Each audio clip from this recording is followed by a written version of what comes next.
So my name is JJ Casper. I'm one of the founding partners of Blue Collective. We're a multi-strategy investment firm located in Brooklyn, New York. We started in 2014, raised our first fund in 2015, and it's now 3 partners, 2 associates, and 2 dogs.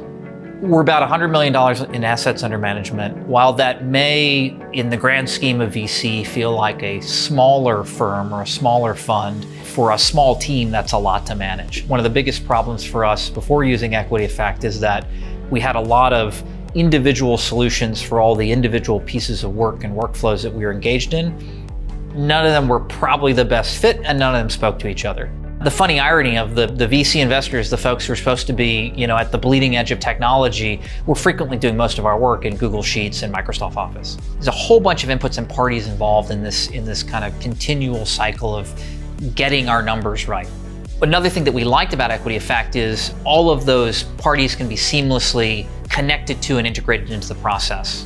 Whether it's our companies submitting their metrics or their cap table seamlessly to us through the platform, or whether it's our fund admin having access to the platform and being able to seamlessly integrate our cash flow data and all the other minutia that they're sitting on top of, we can bring a lot of that together and have a common set of data from which we can do a lot of different things, from investment performance monitoring to portfolio monitoring to LP engagement and more. One of the features of Equity Effect is an LP portal, but effectively we can take anything in the Equity Effect platform that we are using and we can flip it around and share it with our LPs. We can share as much as we want or as little as we want.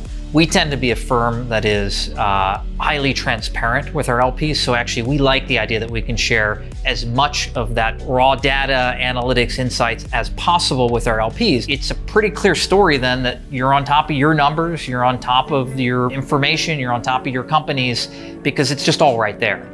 So we actually really like that. What's great about Equity Effect is that we finally have a system where we can trust what's in there. We can trust that the numbers are accurate, the historical numbers are accurate, the outputs coming out of the system are accurate, and what it lets us do is frankly spend more time doing what we're supposed to be doing, which is running around, finding interesting entrepreneurs, evaluating interesting companies, and investing our investors' dollars. And the more time that we can spend on that, the better we are as a firm, and that's what Equity Effect allows us to do.